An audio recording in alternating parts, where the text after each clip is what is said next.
నమస్తే. రాష్ట్రంలో హైడ్రా దూకుడు కాస్త తగ్గినట్టుగానే స్పష్టంగా అర్థమవుతా ఉంది. ఇటీవల కురిసినటువంటి అతి భారీ వర్షాలతోటి హైడ్రా బుల్డోజర్లు అన్నీ కూడా బ్రేకులు పడ్డట్టుగా స్పష్టంగా అర్థమవుతా ఉంది. ఒక పక్కన హైడ్రా కూల్చివేస్తున్నటువంటి ఏవైతే బిల్డింగ్స్ ఉన్నాయో, ఏవైతే అక్రమమైనటువంటి కట్టడాలు ఉన్నాయో, వాటిని గుర్తించినటువంటి తర్వాత వాటన్నిటికీ నోటీసులు ఇచ్చేటువంటి కార్యక్రమానికి ముందుగా రంగనాథ్ శ్రీకారం చుట్టుకున్నట్టుగా స్పష్టంగా అర్థమవుతా ఉంది.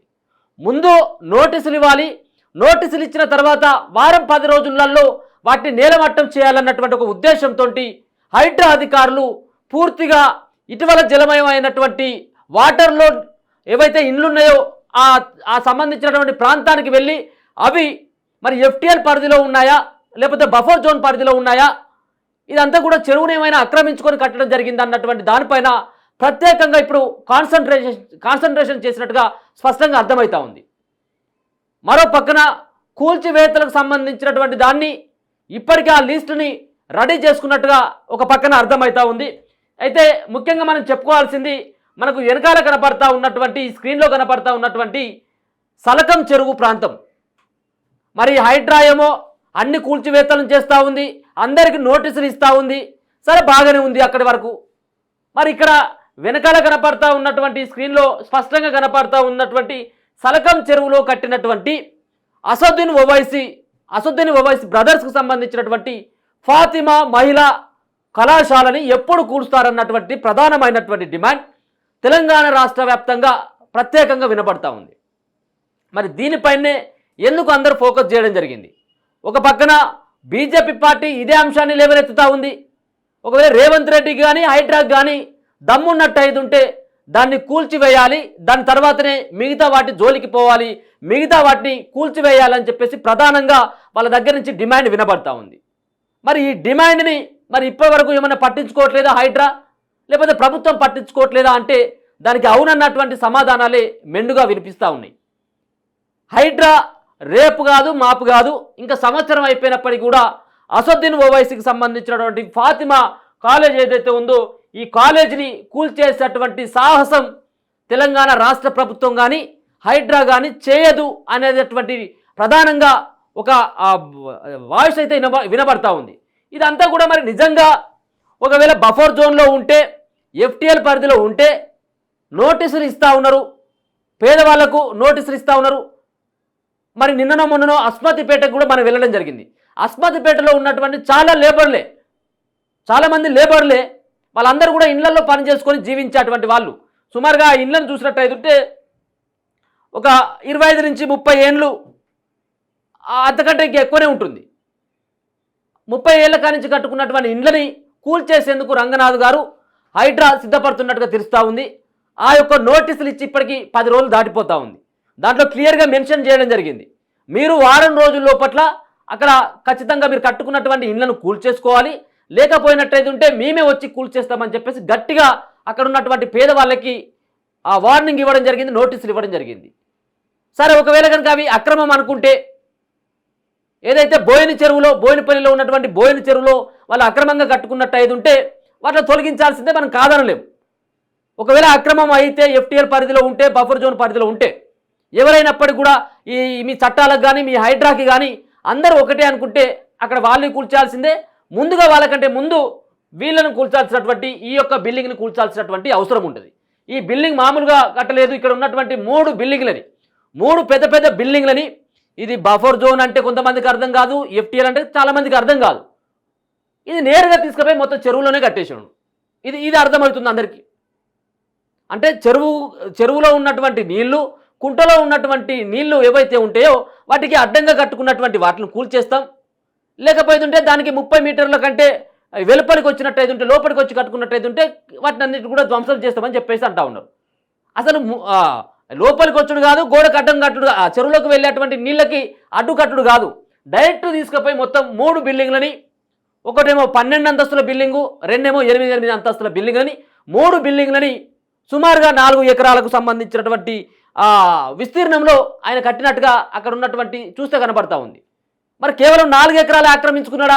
4 ఎకరాల లోపే ఉన్నదంటే 4 ఎకరాలు కాదు, ఆ ప్లే గ్రౌండ్ ఎంత వ్యవహారం అంతా చూసినట్లయితే సుమారుగా 10 ఎకరాలకు పైన ఉన్నటువంటి అక్కడ గ్రౌండ్ కనబడుతుంది. 10 ఎకరాలకు పైన ఆక్రమించుకొని కట్టినట్టుగా తెలుస్తూ ఉంది. సలకం చెరువు దరిదాపుగా 80-90 ఎకరాలు ఉండేది. 80-90 ఎకరాలు ఉన్నట్టుగా రికార్డులు చెప్తా ఉన్నాయి. 85 ఎకరాలు అక్కడ చూసినట్టయితే ఉంటే సుమారుగా అక్కడ ఉన్నటువంటి 12 బిల్డింగు అక్కడ సలకం చెరువు పరిధిలో కట్టడం జరిగింది. దాంట్లో 3 పెద్ద పెద్ద బిల్డింగ్స్ కూడా ఇక్కడ అసదుద్దీన్ ఓవైసీకి సంబంధించినటువంటి ఆ కాలేజీకి సంబంధించినటువంటి బిల్డింగ్లుగానే చెప్తా ఉన్నారు.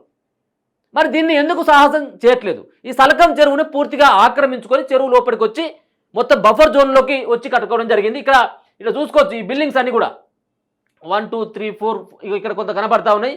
ఇక వీటితో పాటు ఇక్కడ ఈ సలకం చెరువుకు ఆనుకొని కట్టినటువంటిది. ఇక ఇటువైపు ఏమో ఇక్కడ సంబంధించినటువంటి ఆ మసీద్ ఉంటుంది, ఆ రోడ్డుకు ఆనుకొని అది వేరే వ్యవహారం. ఇక్కడ మొత్తం అంతా కూడా ఇక్కడ కట్టలాగా కట్టేసి ఇక్కడ ఈ చెరువుకు నాకేమో సంబంధం లేనట్టుగా, లేకపోతే ఈ ఆస్తినంతా మా తాతలు ఏదో సంపాదించుకున్నట్టుగా, సంపాదించి మాకు ఇచ్చినట్టుగా మొత్తం ఈ వ్యవహారాన్ని మొత్తం ఆడ చెరువునంతా సగానికి ఎక్కువగా కూడుకొని వచ్చి ఈ సలకం చెరువులో అక్రమమైనటువంటి బిల్డింగ్లను కట్టుకోవడం జరిగింది. అసదుద్దీన్ ఓవైసీకి సంబంధించినటువంటి వాళ్ళ ఇద్దరు బ్రదర్స్. ఒక పక్కన ఇది కూల్చేయొద్దు, ఒకవేళ కనుక కూల్చినట్టయితే ముందుగా నన్ను కాల్చుండి నా బాడీలోకి బుల్లెట్లన్నీ కూడా దూసుకుపోయిన తర్వాతనే నన్ను కాల్చుండి అని చెప్పేసి సెంటిమెంట్ రాజకీయాలని మరి అక్బరుద్దీన్ ఓవైసీ ఆయన చేస్తున్నటువంటి వ్యాఖ్యలు చూడడం జరిగింది. ఒక పక్కనేమో రంగనాథ్ గారు చెప్తా ఉన్నారు అకాడమిక్ ఇయర్ అయిపోయిన తర్వాత మేము దానిపైన చర్యలు తీసుకుంటామని. మరి అకాడమిక్ ఇయర్ అయిపోయిన తర్వాత వాళ్ళు ఉన్నటువంటి విద్యార్థుల జీవితాలు ఆగం కావద్దన్నటువంటి ఉద్దేశం బాగానే ఉంది. అకాడమిక్ ఇయర్ కాకపోతే పిల్లల జీవితాలు ఆగమైపోతే రోడ్డున పడితే మళ్ళీ వాళ్ళు ఎక్కడ చదువుకోవాలన్నటువంటి ఒక ఆలోచన బాగానే ఉంది. మరి ఇక్కడ ఉన్నటువంటి పేదల ఇళ్ళు ఉన్నాయి కదా, మరి పేదలు ఎక్కడికి పోవాలి? మీరు ఇచ్చిన తర్వాత నోటీస్ ఇచ్చిన తర్వాత వారం 10 రోజులకే వాళ్ళని మొత్తం నెట్టేస్తూ ఉన్నారు. లేకపోతే పొద్దున పోయే హైడ్రా బుల్డోజర్లన్నీ కూడా కూల్చివేస్తూ ఉన్నాయి. వాళ్ళు ఎక్కడ తల దాచుకోవాలన్నటువంటిది ప్రధానంగా అది వినపడతా ఉంది. ఇన్నేళ్లుగా ఒకరేమో పేదలేమో 1 రూము 2 రూములు కట్టుకోవడం జరిగింది, వాళ్ళే కూలుస్తూ ఉన్నారు. ఇక్కడ పెద్ద పెద్ద 12 అంతస్తులు 20 అంతస్తులు కట్టుకున్నటువంటి బిల్డింగ్లు మీకు కనపడట్లేదా? దీంట్లో వీళ్ళందరూ కూడా బిజినెస్ చేసిళ్ళు. బిజినెస్ మీన్స్ అక్కడ ఉన్నటువంటి విద్యార్థుల దగ్గర నుంచి ఫీజులు తీసుకొని ఇన్నేళ్ళుగా మొత్తం అంతా ప్రభుత్వ ల్యాండ్ను ఆక్యుపై చేసుకొని మొత్తం ఫీజులు వసూలు చేసుకుని అక్రమంగా సంపాదించుకున్నటువంటి ఈ బిల్డింగ్లను కదా ముందుగా కూల్చాల్సింది అనేది ప్రధానంగా వినపడతా ఉంది. ఇది ఒకటే కాలేజ్ కాదు, ఇక్కడ మనకు అవపడుతున్నటువంటి ఈ సలకం చెరువులో కనపడుతున్నటువంటి ఈ యొక్క బిల్డింగే కాదు, అనురాగ్ యూనివర్సిటీ ఏదైతే ఉందో మనం వెళ్ళడం జరిగింది. గట్కేసర్ మండలం కొర్రెమిలకు సంబంధించినటువంటి ఏదైతే సర్వే నెంబర్ 813 అనేటువంటి ఈ సర్వే నెంబర్లో కట్టుకున్నటువంటి ఏవైతే ఉన్నాయి, మరో పక్కన కొంత నాడం చెరువులో కట్టుకున్నటువంటి అక్రమమైనటువంటి బిల్డింగ్లను కూడా పల్ల రాజశేఖర రెడ్డికి సంబంధించినటువంటి ఇన్స్టిట్యూటే కావచ్చు, మర్రి రాజశేఖర రెడ్డి కావచ్చు, మల్లారెడ్డి కావచ్చు, ఇంకా చాలామంది పొలిటీషియన్స్ అంతా కూడా అక్రమంగా కట్టుకున్నటువంటి వాటిని అన్నిటి కూడా కూల్చివేయాలని ప్రధానంగా వినపడతా ఉంది. ముందుగా దీన్ని ఇక్కడ ఉన్నటువంటి ఈ వెనుక కనపడుతున్నటువంటి ఈ బిల్డింగ్ని అయితే ఇప్పట్లో కూల్చేలాగా కానీ అసలే కనబడట్లేదు. ఎందుకంటే దీన్ని కూలుస్తున్నట్టయితే ఉంటే రాజకీయంగా చాలా ఇబ్బంది అయ్యేటువంటి అవకాశం ఉంటుందనేది కొంత తెలుస్తూ ఉంది కాంగ్రెస్ పార్టీకి. దాన్ని ఇక ముట్టుకున్నటువంటి ఆస్కారం లేదు. దాంతోపాటు మల్లారెడ్డి కానీ మిగతా ఉన్నటువంటి ఇన్స్టిట్యూట్లను కూడా ముట్టుకున్నటువంటి పరిస్థితి ఇప్పుడు లేదు. ఇక కేవలం హైడ్రా ఫోకస్ చేయాల్సింది ఏంటిది, ఇక్కడ ఉన్నటువంటి ఏదైతే అక్రమంగా కట్టుకున్నారు అనేది 1 అంతస్తు 2 అంతస్తుల బిల్డింగ్లు 1 రూము 2 రూము కట్టుకున్నటువంటి వాళ్ళపైనే హైడ్రా రేపు పని చేయబోతుంది అన్నట్టుగా స్పష్టంగా అర్థమవుతా ఉంది. కానీ వీటిపైన కదా చర్యలు తీసుకోవాల్సింది. ముందుగా వీటిపైన ఇక్కడ కూడా చర్యలు కనపడట్లేదు. వీటిని కూడా ముట్టుకున్నటువంటి ఆస్కారం అయితే ఇప్పట్లో కనపడేలాగా లేదు. రెండో అంశం ఏంటిదంటే అసదుద్దీన్ ఓవైసీ బ్రదర్స్ అంతా కూడా ఇద్దరు కూడా కోర్టుకు వెళ్ళేటువంటి ఆస్కారం కనపడతా ఉంది. పిల్లల భవిష్యత్తుని వాళ్ళ దృష్టిలో పెట్టుకుని మాకు మినహాయింపు ఇవ్వాలని చెప్పేసి కోర్టును కూడా కోరేటువంటి అవకాశం ఉన్నటువంటి సందర్భంలో దీన్ని ఎక్కడ కూడా ముట్టుకున్నటువంటి పరిస్థితి కనపడతలేదు. ఒకసారి ఈ మ్యాప్ను కూడా చూసేటువంటి ప్రయత్నం చేద్దాం, ఎందుకంటే స్పష్టంగా అర్థమవుతుంది ఈ మ్యాప్లోనే.